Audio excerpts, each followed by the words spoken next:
أشهد أن لا إله إلا الله وأشهد أن محمد رسول الله صلى الله عليه وعلى آله وصحبه وبارك وسلم. اللهم فقهنا في الدين وعلمنا التأويل واهدنا إلى صراطك المستقيم ولا حول ولا قوة إلا بالله العلي العظيم. ربي زدنا علما وارزقنا فهما يا أرحم الراحمين يا الله يا رزاق يا قهار يا جبار يا متكبر يا الله. المحترم العالم علماء في هذه المكان المباركة، صاحب الفضيلة سيد الإمام وسيد البلال، وكلكم جماعة بارك الله فيكم وأحسن الله إليكم. السلام عليكم ورحمة الله وبركاته. Alhamdulillah, segala puji dan syukur kita rafakkan setinggi-tingginya kepada Allah Subhanahu wa taala, kerana Allah taala telah pun memberi izin untuk kita semua berada di dalam masjid yang sangat berkat ini. Bahkan Allah Subhanahu wa taala juga telah menggerakkan hati-hati kita semua untuk merasa ingin dekat dengan Allah Subhanahu wa taala dan akrab. Sesungguhnya perasaan untuk mendekati dan berjuang dalam agama Allah Subhanahu wa taala ini, para jemaah yang dimuliakan oleh Allah, tidak didapatkan oleh semua insan kecuali orang yang dipilih oleh Allah Subhanahu wa taala untuk meneruskan apa yang diajarkan oleh junjungan besar Nabi Muhammad sallallahu alaihi wa ala alihi wa sahbihi wa baraka wasallam. Sebenarnya daripada zaman Rasulullah lagi dah terlalu ramai orang yang dah disesatkan. Mereka jauh daripada Allah Subhanahu wa taala, diuji dengan dunia, dan Allah Subhanahu wa taala memberikan banyak cobaan berkaitan dengan iman kepada mereka. Quran sebut kepada kita, walaqad adalla minkum jibillan katsira afalam takunu taqilun. Katanya, sesungguhnya syaitan itu telah menyesatkan di antara kamu dalam sebahagian besar di kalangan kalian. Ini Quran sebut dalam surah Yasin ayat nombor 62.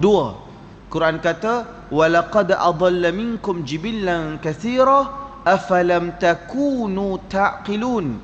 Artinya, sesungguhnya syaitan itu telah menyesatkan di antara kamu sebahagian besar kamu, maka apakah kamu itu tidak memikirkannya bahawa sebenarnya kamu telah dihimpap dan diuji dengan apa yang dipegang oleh iblis, dan akhirnya kita tenggelam dengan kemaksiatan yang kita langsungkan pada hari ini, para jemaah yang dimuliakan oleh Allah Subhanahu wa taala. Dunia ni sifatnya adalah memerangkap bagi pemainnya. Ya. Kalau kita tak kawal dunia, nescaya pada akhirnya dunia yang akan mengawal kita, para jemaah sekalian.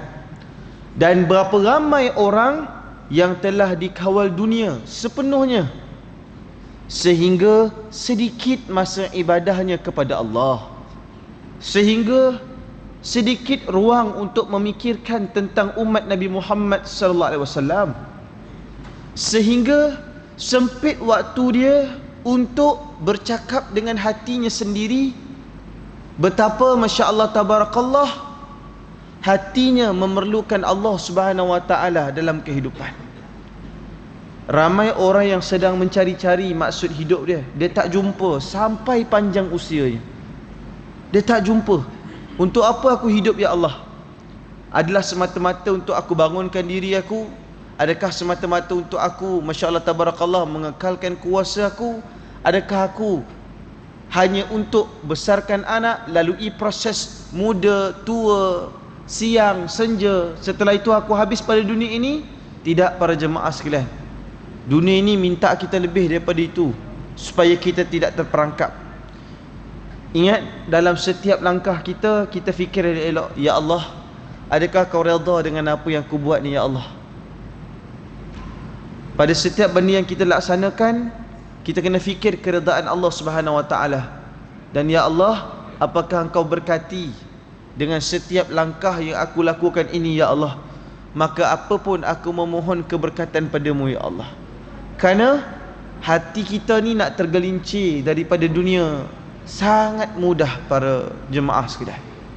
Sebab itu Quran kata kepada kita, walaqad adalla minkum jibillan katsira afalam takunu ta'qilun. Sesungguhnya syaitan itu telah pun berjaya menyesatkan sebahagian besar daripada kamu. Afalam takunu ta'qilun, apakah kamu itu tidak memikirkannya? Hadhihi jahannamul lati kuntum tu'adun, dan inilah jahannam yang dahulu kamu diancam dengannya. Masya-Allah tabarakallah. Islauhal yauma bima kuntum takfurun. Maka disebutkan kepada kita para jemaah yang dimuliakan oleh Allah Subhanahu Wa Taala, bahawa apabila Allah Subhanahu Wa Taala ingin memberikan hukuman yang besar kepada kita, masya-Allah tabarakallah, pada setiap waktu, pada setiap hal, Allah Subhanahu Wa Taala beri kita tak boleh mengelak para jemaah sekalian.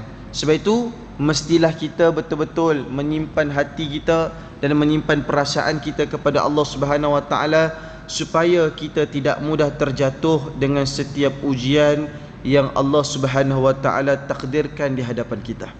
Para jemaah, nanti kita akan bangun untuk berhadapan dengan Allah Subhanahu Wa Taala di hari akhirat. Dan apa yang paling penting, kita akan berhujah di hadapan Allah, supaya Allah Subhanahu Wa Taala melepaskan kita, dan supaya Allah Subhanahu Wa Taala memberi izin sama sekali untuk kita, masya-Allah tabarakallah, mendapat semua kenikmatan pada hari akhirat tersebut. Namun masya-Allah tabarakallah, disebutkan kepada kita akhirat nanti semuanya Allah tanya, seperti mana disebut dalam hadis riwayat Imam Ahmad, wallazi nafsi biyadihi innahu la yakhtasimu hatta syatani fima intatahata. Disebutkan, demi jiwaku yang berada dalam genggamannya, sungguh setiap sesuatu akan bersengketa, bahkan 2 ekor kambing akan bersengketa berkaitan perkara yang menyebabkan keduanya saling menanduk antara satu sama lain. Bermaksud para jemaah sekalian, keputusan dan keputusan yang kita lakukan dekat dunia ni, Allah akan hisap nanti. Tanah sekangkang kera yang kita ambil, makan yang satu suap kita masukkan, dan juga pendapatan yang kita kerjakan, semuanya Allah Subhanahu Wa Taala akan persoalkan daripada mana kita dapat dan di mana kita belanjakan. Tidak ada soalan yang paling menggerunkan kecuali soalan yang nanti akan dipertanyakan, soal selidik kepada semua perkara yang masuk dalam mulut kita, yang hinggap pada usus kita, dan yang bergerak pada saluran darah kita. Sebab itu wajib kita semua pada Jumaat ini, masya-Allah tabarakallah, untuk bermuhasabah. Apakah kita benar-benar bersih pada rezeki kita, pada hidup kita? Dan apakah kita benar-benar telah menyempurnakan tanggungjawab terhadap anak-anak kita?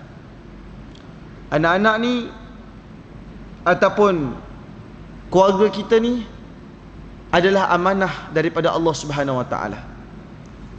Sama ada kita bersedia ataupun tidak, sama ada kita rasa kita mampu ataupun belum mampu, kalau Allah Subhanahu Wa Taala nak beri keturunan, nak beri zuriat kepada kita, ya, tak ada siapa yang dapat mengelaknya para jemaah yang dimuliakan oleh Allah Subhanahu Wa Taala. Tapi subhanallah tabarakallah, ingatlah, sebagai satu orang yang baik, sebagai satu orang yang beriman kepada Allah, sebagai orang Islam, apa sahaja pelaksanaan, langkah dan kudrat yang kita gerakkan, semuanya Allah Subhanahu Wa Taala akan persoalkan, terutama tentang orang-orang Islam.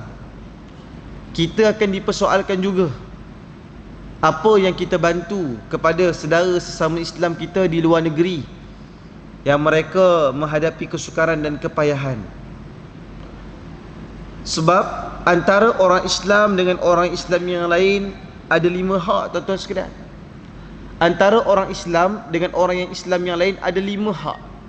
Tak kisahlah dia Islam daripada negeri dan negara mana, tapi sebagai orang Islam dia ada 5 hak yang dia mesti sempurnakan. Disebut dalam hadis yang sahih, hadis riwayat Bukhari hadis nombor 1240 dan hadis riwayat Muslim hadis nombor 5778. 5 hak muslim tersebut, yang pertama adalah haqqul muslimi al muslimin khamsun raddus salami. Disebutkan hak seorang muslim ke atas muslim yang lain ada 5. Raddus salami, yang pertama dia mesti membalas salam. Ada orang bagi salam dekat tuan-tuan, hukum dia wajib. Siapa tak jawab salam maka hukum dia berdosa.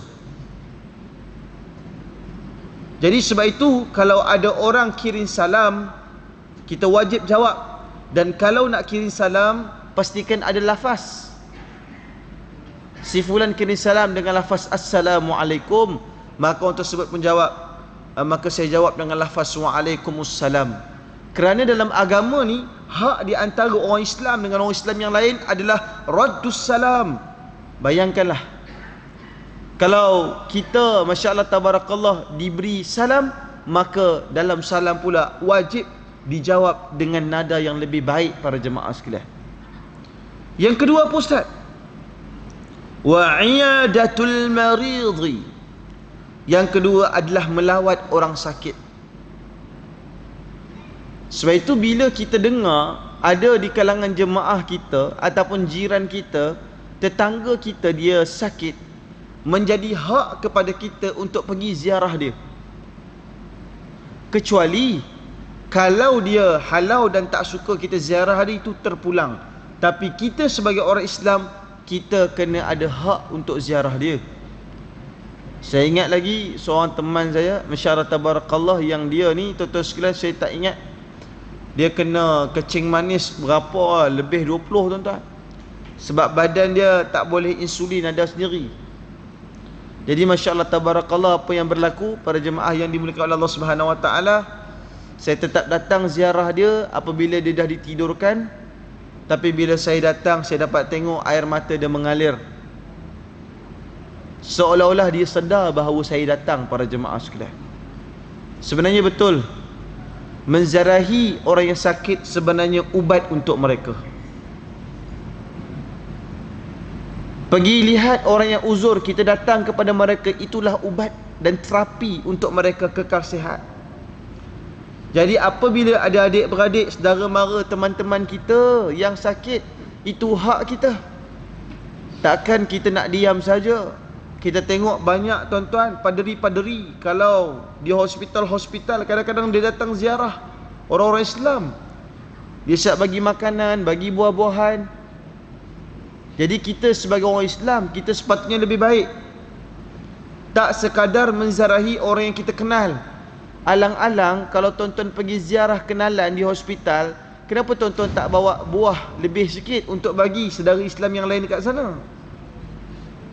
Tuan-tuan bawa bunga pergi ziarah orang ke hospital, alang-alang belilah 1 bunga lebih ataupun 2, ataupun tuan-tuan beli yang ringan-ringan saja.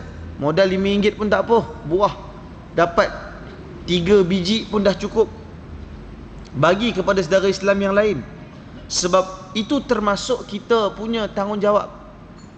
Iyadatul maridhi, iaitu pergi kita lihat dan jenguk orang yang Islam yang berada dalam keadaan keuzuran, sukar kita. Yang ketiga apa Ustaz? Wattiba'ul janaizi. Yang ketiga adalah mengiringi jenazah. Termasuklah hak bagi orang Islam apabila dia nampak, ya Allah ya Tuhanku, ada jenazah, ada masya-Allah tabarakallah solat jenazah, maka dia pun beri masa sekejap. Tuan-tuan, solat jenazah ni 4 takbir saja, sebenarnya singkat sangat. Kenapa sampai ada yang begitu segera untuk cepat beransur pergi para jemaah sekalian? Kalau ada ruang, kalau ada kesempatan, buatlah solat jenazah, supaya besok lusa nanti bila kita meninggal dunia, ramai orang yang boleh solat jenazah kita tuan-tuan. Kita kena fikir masa depan. Hari ni kita buat-buat sibuk, ada jenazah, kita tak boleh iring. Besok bila kita mati, kalau orang buat-buat sibuk, pada hari kematian kita, musibah tuan-tuan. Saya tak nak sebut apa dan bila, tapi pengalaman peribadi saya yang agak sedih. Satu orang ni meninggal dunia dalam keadaan waktu itu langsung tak ada imam yang boleh naik jadi imam. Ahli keluarga dia pun tak ada. Saya pula Masya Allah Tabarakallah keluar ada program. Saya ahli karyah je, saya tak ada jawatan pun dekat tempat saya tu. Jadi saya tumpang solat saja. Cumanya bila mana Masya Allah Tabarakallah dalam keadaan hujan lebat begitu, tiba-tiba orang beritahu saya, Ustaz, dekat masjid ada jenazah tapi tak ada orang boleh solat kan. Maka saya pun datang, para jemaah yang dimuliakan oleh Allah Subhanahu Wa Taala, dalam keadaan hujan yang sangat lebat, baju pun tak tukar. Masya Allah Tabarakallah, saya buat training waktu itu. Last sekali saya kata tak apa, saya balik dulu jap, saya nak tukar baju dulu. Adalah aib saya tak menghormati jenazah dengan pakaian saya. Jadi saya datang balik, Masya Allah Tabarakallah, saya solatkan jenazah tersebut dalam keadaan lewat. Dalam keadaan lewat. Mungkin itu bukan musibah yang Allah beri kepada jenazah tersebut, sangka baik kita. Tetapi kalau kita di tempat sedemikian, apa perasaan kita tuan-tuan? Apa perasaan ahli keluarga? Sangka baik saya, mungkin yang tak ada imam tu mungkin bukan ujian ataupun musibah yang Allah nak beri dekat dia. Mungkin sebab ada masalah kebetulan imam tak ada serentak. Tapi yang saya nak cerita para jemaah sekalian, besok kalau kita meninggal dunia, tak ada orang datang solatkan jenazah kita, apa perasaan kita? Sebab itu gerun, kalau ada ruang untuk kita hantarkan tahlilan, ada ruang untuk kita hantarkan yasinan, ada ruang untuk kita bermunajat dan berdoa kepada Allah Subhanahu Wa Taala, maka mesti sama sekali kita hantarkan, kita kirimkan buat jenazah tersebut. Mudah-mudahan mereka yang masuk ke alam baqa', masuk ke alam yang gelap itu, dapat cahaya dengan wirid, dengan zikir kita. Siapa yang dah meninggal mak dengan ayah, dulu waktu mak ayah ada, tuan-tuan bagi 200 setengah, tuan-tuan bagi 100 setengah, tuan-tuan bagi 100. Mak, ni duit gaji saya, nak bagi mak rasa, ambil lah mak. Alhamdulillah gaji saya naik, 100 saya bagi dekat mak, 100 saya bagi kat ayah. Ni nak buat rasa-rasa, buat rasa-rasa tuan-tuan. Tapi bila mak dengan ayah dah meninggal, sikit pun tuan-tuan buat apa dengan 200 tu? Yang 100 pergi dekat mak, 100 pergi dekat ayah tu, buat apa? Saya ambil balik lah Ustaz, tak ada. Kenapa tak boleh? Jumlah yang dulu tuan-tuan bagi nafkah dekat mak ayah pula dah tak ada, jumlah tu tuan-tuan sedekah, niat untuk nafkah mak ayah tuan-tuan sekalian. 100 dulu tuan-tuan biasa bagi dekat mak waktu mak hidup. Katalah 100 tu tuan-tuan niat setiap bulan beli 70 bungkus nasi lemak atas nama mak. Mak tuan-tuan dapat nafkah dalam kubur daripada anak dia. Hari ni ramai orang fikir untuk sempurnakan nafkah kehidupan mak dengan ayah dia, tapi bila mak dengan ayah dia dah meninggal, dia tak sempat fikir apa nak kirim untuk orang tua dia. Dahaga orang tu kat sana tuan-tuan, dahaga. Gelap dia bila kita tak kirimkan apa-apa kepada dia. Kalau kata memang Ustaz saya pun duit tak apa nak ada, buat sendiri lah. Yasin sendiri, tahlil sendiri, hantarkan dengan ikhlas dan buat sebab Allah Subhanahu Wa Taala. Buat sebab Allah. Doa anak yang soleh ni, bila dia menangis, bila dia merayu kepada Allah, bila dia sujud kepada Allah, tuan-tuan rasa Allah tolak kah? Bila dia minta, ya Allah selamatkan ya Allah ibuku di alam kubur ya Allah, berkat hari Jumaat ya Allah aku mohon kepada Engkau, hentikanlah seksaan kepada orang tuaku ya Allah, jika ada ditakdirkan padanya itu seksaan. Maka para jemaah yang dimuliakan oleh Allah Subhanahu Wa Taala, itu penting dalam agama ini, supaya jangan hanya fikirkan tentang nafkah waktu ibu dan ayah hidup, tapi fikir apa nasib mereka di alam barzakh sana. Anak yang soleh, dia takkan lupa benda tu. Anak yang tak pentingkan diri sendiri, dia bukan hanya sekadar mengingati ibunya dalam hati, tetapi dia berjuang ikhlas kerana ilahi. Lepas tu pula apa Ustaz? Disebut pada kita wattiba'ul janaizi. Yang pertama tadi, kamu kena jawab salam. Itu hak Islam dengan Islam lain, walaupun kamu tak nak beli. Sebagai contoh, ada peniaga yang jual barangan pada kita, dia bagi salam, kita tahu salam tersebut adalah salam sebab dia nak jual produk dengan kita. Jangan sombong, sebab wajib jawab salam untuk peniaga tersebut. Kadang-kadang kita singgah di bank-bank, bila kita keluar daripada bank, ada orang susah yang minta derma. Ya, mungkin kalau tuan-tuan ada rezeki lebih, bagi. Tapi kalau rasa tak nak bagi, jangan terus buat tak nampak padahal dia bagi salam. Dan tak boleh kalau dia bagi salam dengan lafaz yang jelas, tuan-tuan buat tak nampak, tuan-tuan jawab dalam hati. Tidak, jawab salam mesti lebih baik daripada orang yang beri salam pada kita. Kalau tuan-tuan tak nak sedekah, tuan-tuan bagi senyuman cukup. Waalaikumsalam warahmatullahi. Sebab jawab salam itu adalah hak antara satu sama lain. Yang kedua apa dia? Wa iyadatul maridhi. Kawan kata aku sakit, datang ziarah. Yang ketiga, wattiba'ul janaizi, iaitu kamu pergi iring jenazah tersebut. Yang keempat, Allahu Akbar, wa ijabatu da'wati. Ini kadang-kadang saya pun takut nak cakap. Apa maksud dia Ustaz?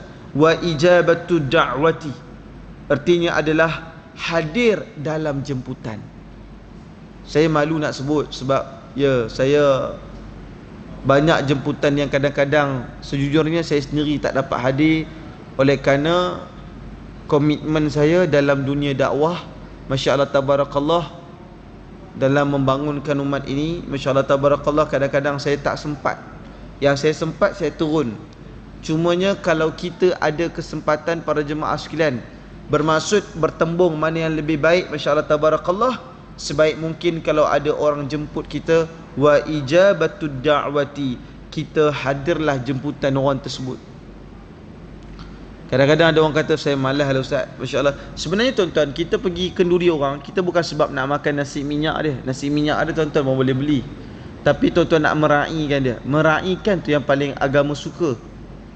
Iaitu kita datang majlis dia, raihkan dia, masya-Allah tabarakallah, buat dia rasa seronok dengan kita dan buatkan dia rasa bahagia dengan kita. Itulah yang paling agama rasa bangga kepada orang yang bersungguh-sungguh, masya-Allah tabarakallah, berjalan di atas muka bumi Allah Subhanahu wa taala. Wa tashmitul 'atisi, disebutkan kepada kita, dan mendoakan orang yang bersin, para jemaah yang dimuliakan oleh Allah Subhanahu wa taala. Hebat Islam ni. Hebat Islam ni. Islam ni masya-Allah tabarakallah, dia ajar kita secara syumul dan dia ajar kita supaya bersifat komprehensif dengan semua amalan-amalan tersebut, masya-Allah tabarakallah, supaya kita saling mendoakan antara satu sama yang lain.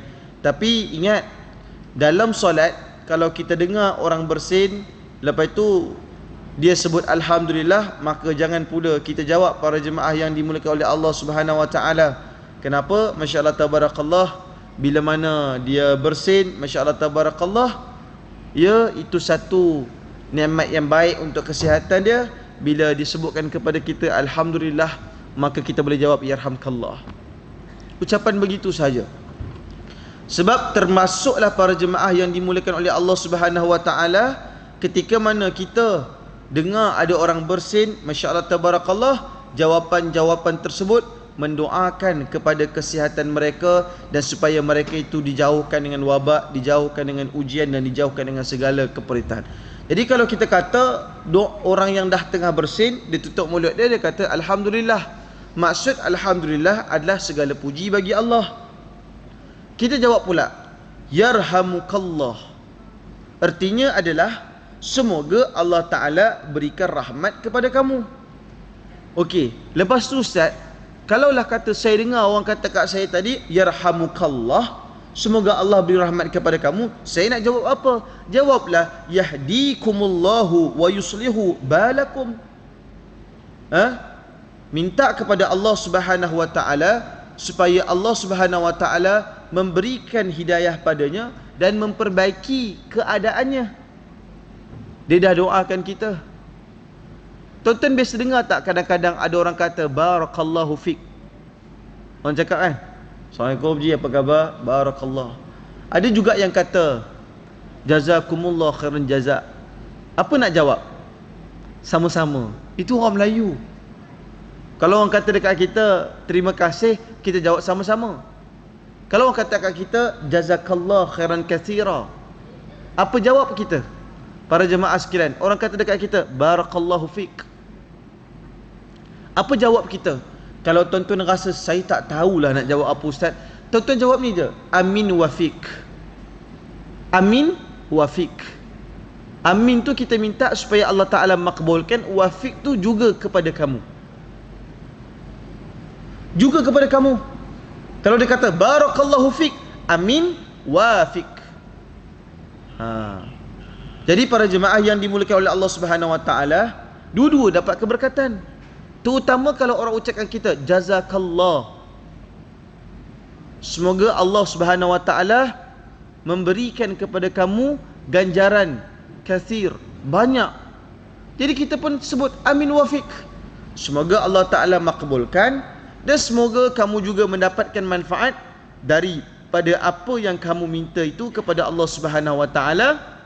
Dan tidak ada perkara lain yang jauh lebih penting setelah mana Allah Subhanahu Wa Ta'ala memberkati kita, Allah Subhanahu Wa Ta'ala masya-Allah tabarakallah menerima kita. Bahkan para jemaah yang dimuliakan oleh Allah Subhanahu Wa Ta'ala, itulah kata kunci untuk umat Islam sangat dekat hati di antara satu sama yang lain. Jadi bila dekat hati antara satu sama yang lain, masya-Allah tabarakallah, mereka akan dapat rasa betapa Islam ini adalah satu agama yang bersifat penyayang dan bersifat saling meraihkan antara satu sama yang lain. Jadi tuntasnya para jemaah yang dimuliakan oleh Allah, antara benda yang kita kena buat sebagai saudara sama Islam, yang pertamanya kita jawab salam. Para jemaah sekalian, jawab salam. Orang bagi salam dekat kita, jawab. Yang kedua, pergi ziarah orang sakit. masya-Allah tabarakallah, ziarah mana yang ada sakit, kita pergi ziarah. Kita pula pergi masya-Allah tabarakallah mengiringi jenazah. Iring jenazah. Jenazah masya-Allah tabarakallah nak masuk ke alam barzah, iring dia, teman dia, dan mudah-mudahan Allah Subhanahu Wa Ta'ala mempermudahkan urusan dia. Termasuklah juga bila ada jemputan, datanglah jemputan insan lain. Dan juga tuan-tuan sekalian, ya, ketika mana orang bersin, maka kita pun jawablah para jemaah sekalian. 5 je perkara tersebut, hak kita sebagai saudara sesama Islam. Tuan-tuan, kalau kita tengok kepada teori ni, maka dakwaan barat yang mengatakan bahawa Islam adalah teroris ni masalah lah tuan-tuan. Dia kata sebab orang Islam saling berbalah antara satu sama yang lain. Dia masalah sebab dia tak jelas. Patut dia kaji sejarah. Ajaran Katolik dan juga ajaran Protestan tuan-tuan dalam agama Kristian, mereka berseteru cukup main lama, cukup main panjang, puluhan tahun. Protestan dan juga Katolik bergaduh. Jadi kalau dia nak kata Islam ni agama teroris oleh kerana bergaduh antara umat Islam, sebagai contoh mungkin di antara Sunni dengan Syi'i, masya-Allah tabarakallah, maka perkara tersebut tak logik juga di akal. Sebab kalau dia beraliran sebegitu, nak sebut dalam banyak pecahan-pecahan agama tuan-tuan, ia kadang-kadang dia divided, mereka terbahagi oleh kerana beberapa masalah usul ataupun masalah-masalah furu' yang mereka tak sependapat tentang hal itu. Jadi sebab itu para jemaah yang dimuliakan oleh Allah Subhanahu Wa Ta'ala, itu dulu yang kita kena faham dan kita kena jelas. 5 perkara hak antara umat Islam. Yang pertama, raddus salam, kamu mesti jawab salam. Yang kedua, pergi ziarah orang yang sakit. Para jemaah sekalian, masya-Allah tabarakallah, yang keuzuran. Yang ketiga, pergilah iring jenazah. Yang keempat, orang jemput majlis, orang jemput kenduri, datanglah meraihkan, masya-Allah tabarakallah. Dan yang kelima, orang bersin, maka kita jawablah. Mudah-mudahan jawapan doa kita tadi tu Allah Subhanahu Wa Ta'ala makbulkan dan beri kesihatan kepada orang tersebut. Orang tersebut alhamdulillah, kita sebut yarhamukallah. Lepas tu orang tu sebut jawab balik yahdikumullahu wa yuslihu balakum.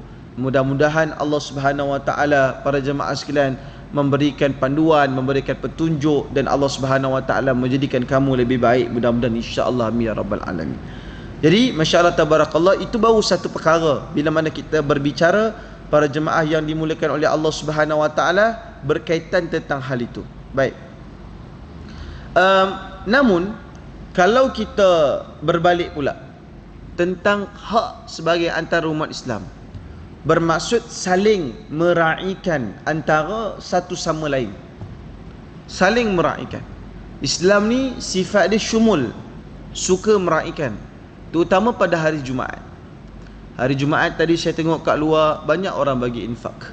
Ada yang bagi nasi lemak, ada bagi nasi tomato, masya-Allah tabarakallah banyak. Itu tanda persaudaraan antara satu sama yang lain, tuan-tuan sekalian.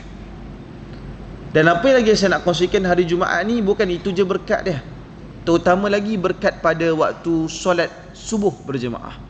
Tuan-tuan, solat subuh biasanya hari Jumaat ni kita buat sujud sejadah, ataupun orang panggil dia sebagai sujud tilawah. Sujud tilawah ni tuan-tuan dalam mazhab Syafi'i hukum dia sunat muakkad, bukan wajib. Sebab pernah je waktu yang Nabi bila jumpa surah sejadah, Nabi tak sujud. Tapi soalannya Ustaz, apakah kelebihan sujud sejadah pada hari Jumaat? Ini saya nak bagi tahu. Tuan-tuan kalau tahu benda ni, mesti subuh tadi ramainya macam ramai Jumaat ni.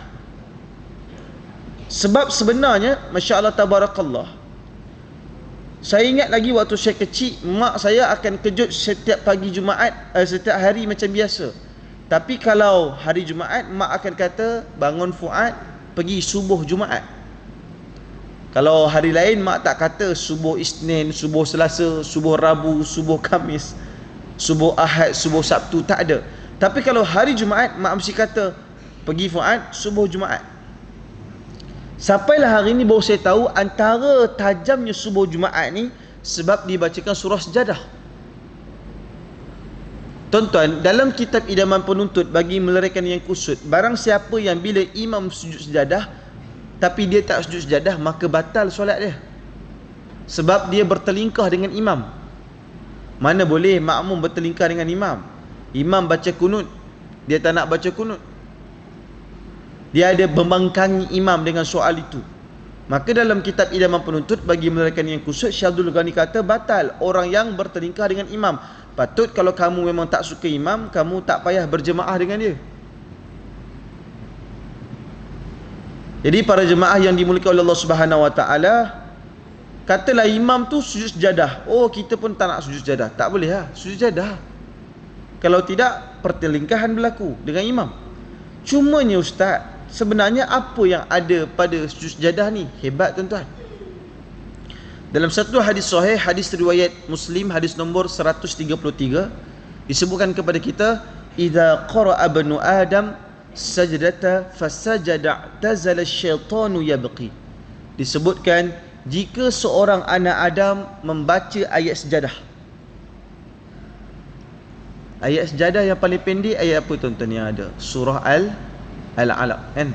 Iqra bismi rabbikal ladzi khalaq. Kan kat ujung tu ada surah, ada logo sejadah kan?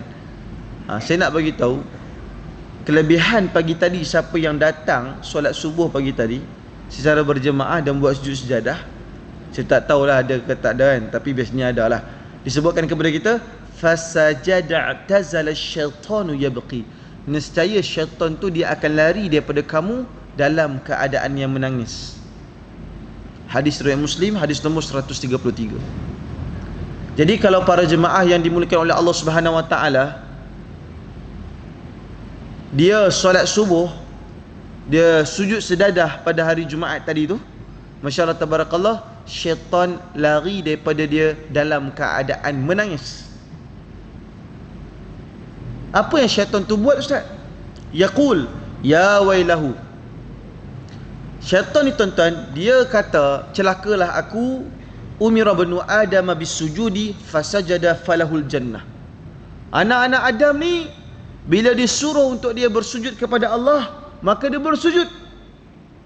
Falahul jannah, nescaya dia dapat masuk ke dalam syurga Allah Subhanahu Wa Taala. Tuan-tuan tahu kenapa iblis tak suka tuan-tuan sujud?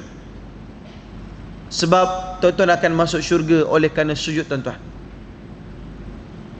Dan adapun kewujudan iblis dan jin kafir ini Dia nak memastikan supaya pengikutnya ramai di dalam neraka Allah Subhanahu wa taala. Kalaupun tuan-tuan sujud pada Allah Subhanahu wa taala, dia akan tangguhkan supaya tuan-tuan solat lewat. Selagi boleh dia menangguhkan kita rasa berat nak semayang, rasa malas nak angkat takbir, masya-Allah tabarakallah, dia akan cuba tangguh pada kita. Sebab itu bila ada rasa malas, cepat-cepat baca isti'azah. A'udzubillahi minasyaitonirrajim. Ada rasa malas nak solat sunat di antara azan pertama, azan kedua Jumaat, masya-Allah tabarakallah, dia rasa macam malas, maka dia baca isti'azah. Keluarkan apa pun lintasan malas dalam jiwa itu yang datang daripada makhluk derhaka ini. Dia dulu dia bagi tahu kepada kita, umira ibnu adam bisujudi fasajada falahul jannah. Dulu anak-anak Adam ni dia disuruh sujud dan mereka sujud, maka anak Adam yang sujud kepada Allah, maka dia masuk ke dalam syurga Allah. Manakala pula syaitan kata, wa umirtu bisujudi fa abaitu faliyan nar. Maka dia kata, dulu aku juga telah pun diperintahkan oleh Allah Subhanahu wa taala untuk sujud,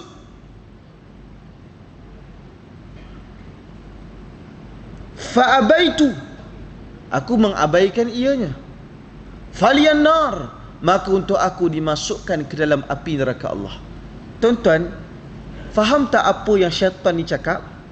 Dia cakap, dulu aku pun diperintahkan oleh Allah untuk sujud, tapi aku abaikan dan akhirnya aku dicampakkan ke dalam neraka Allah Subhanahu wa taala. Jadi agak-agak kita semua yang berada dalam Masjid Al-Irsyad ini, berapa ramai daripada kita para jemaah yang dimuliakan oleh Allah Subhanahu wa taala yang mengabaikan solat dan akan mengiringi syaitan untuk masuk ke dalam neraka Allah Subhanahu wa taala. Jangan, na'udzubillahi min zalik. Mudah-mudahan setiap orang yang hadir ini, yang bersama dengan majlis ini, seorang pun tidak terjejak dalam neraka Allah dan semuanya ke syurga Allah insya-Allah. Amin ya rabbal alamin. Jadi para jemaah yang dimuliakan oleh Allah Subhanahu wa taala, itu hal dan keadaan tersebut menceritakan kepada kita, masya-Allah tabarakallah, bahawa Nabi Muhammad sallallahu alaihi wa ala alihi wa sahbihi wa baraka wasallam itu selalu mendekatkan dirinya kepada Allah Subhanahu wa taala dan menjadikan hatinya terlalu cinta tanpa dia mengabaikan setiap sesuatu pun dekat atas dunia ini, sebab Nabi Muhammad adalah contoh suri tauladan yang baik. Sebab itu saya nak bagi tahu, masya-Allah tabarakallah, itu baru kita cerita tentang sujud tilawah ni. Sujud tilawah ni, bila kita kata tentang sujud tilawah ni, bacalah tuan-tuan. Sebab itu kadang-kadang waktu malam, kalau kami dulu di Ma'ahad dulu, waktu malam bukan sahaja baca surah Al-Mulk, tapi kami juga baca surah Sejadah, tuan-tuan sekalian. Perlindungan untuk keluarga, perlindungan untuk keluarga daripada gangguan dan daripada, masya-Allah tabarakallah, usikan, masya-Allah tabarakallah, keadaan tersebut. Yang paling penting tuan-tuan, lebih banyak kita bersujud kepada Allah, lebihlah ianya mengecewakan iblis laknatullahi alaih. Siapa yang nak iblis rasa kecewa, syaitan rasa kecewa dengan dia, dia sujud banyak-banyak. Selain daripada tuan-tuan rasa dunia ni membebankan, dunia ni penat tuan-tuan. Saya tengok orang datang pakai baju kerja, muka letih, penat. Datang baru lepas pergi melakukan tanggungjawab. Tuan-tuan ni sebenarnya semuanya orang yang Allah Ta'ala sayang, sebab tuan-tuan terus kuat untuk meneruskan kehidupan. Allah Subhanahu wa Ta'ala bersama dengan laki-laki yang tidak sekadar menyerahkan nasibnya kepada keadaan, tetapi lelaki tersebut cuba mengatur dan menguruskan keadaan, walaupun terkadang keadaan itu tidak berpihak kepada mereka, tapi mereka tetap bangkit meneruskan perjuangan sebagai seorang laki-laki yang budiman untuk memastikan hidup tetap diteruskan walaupun jalannya terlalu sulit, lagi sempit. Namun mereka yakin dengan bantuan dan sokongan daripada Allah Subhanahu wa taala, sama sekali Allah Subhanahu wa taala tidak akan pernah mengecewakan orang-orang yang terus meletakkan iman dan hati mereka kepada Allah taala. Allah taala tidak akan mengecewakan mereka, para jemaah yang dimuliakan oleh Allah Subhanahu wa taala, kerana Allah Subhanahu wa taala lebih maklum dan Allah Subhanahu wa taala lebih tahu tentang keadaan kita. Apapun suasana itu, Allah akan terima kita. Layanan Allah Ta'ala pada kita takkan sama dengan layanan Allah Subhanahu wa taala kepada orang-orang yang kafir dan menentang Allah, walaupun dia ingkar. Quran kata dalam surah Al-Qalam ayat 35-36, afanaj'alul muslimina kal mujrimin ma lakum kaifa tahkumun. Quran kata, patutkah kami berlaku tidak adil dengan menjadikan orang-orang Islam yang taat sama seperti orang-orang yang berdosa, yang kufur lagi ingkar? Tuan-tuan, pada Allah Ta'ala, bila tuan-tuan beriman kepada Allah, walaupun hidup sederhana, Tuhan akan berikan keadilan dan kebahagiaan. Berapa ramai orang yang ada dunia di tangannya, tetapi agama tidak di hatinya. Sebab itu dalam hidup ni, yang paling penting sekali, biar hidup sederhana tuan-tuan. Hidup dengan apa adanya, tetapi hati dia kenal Allah Ta'ala. Bila lebih, dia bersyukur. Bila sedikit, dia juga bersyukur. Bila Allah Ta'ala berikan kebahagiaan, dia bersyukur. Bila Tuhan berikan kepadanya derita, dia bertafakur, memikirkan tentang Allah Subhanahu wa Ta'ala. Sebab itu dalam agama ni ada yang disebutkan sebagai sujud syukur, tuan-tuan. Yang mana sebenarnya perbahasan sujud syukur ni besar dan panjang, yang insya-Allah panjang umur mewah rezeki, discussion tu kita cuba bawa kepada tahun depan, tuan-tuan sekalian. Tahun ni dah habis lah. Yang paling penting sekarang ni kita faham dulu bahawa banyak manfaat orang yang sujud kepada Allah. Besok lusa, minggu depan, kalau boleh datang betul-betul subuh Jumaat. Sebab dengan subuh Jumaat lah yang akan buatkan syaitan kecewa dengan antum. Dia akan lari daripada antum. Dia akan lari sejauh-jauhnya dalam keadaan menangis. Ya, misi kita Jumaat minggu depan untuk beri syaitan menangis. Kalau tuan-tuan boleh bagi syaitan menangis, tengah hari tuan-tuan boleh makan harimau menangis. Wallahu a'lam. Yang baik datang daripada Allah, kekurangan daripada diri saya sendiri. Waktu azan pun nak dekat dah. Selamatlah beramal tuan-tuan, muhasabah untuk menutupi tahun ini. Mudah-mudahan tahun ini menjadi tahun yang baik untuk kita semua. Berazam untuk jadi better Muslim tahun depan. Kita jumpa tuan-tuan, kalau tangguh di sini, mudah-mudahan kita jumpa di syurga Allah Subhanahu wa taala insya-Allah. Assalamualaikum warahmatullahi wabarakatuh.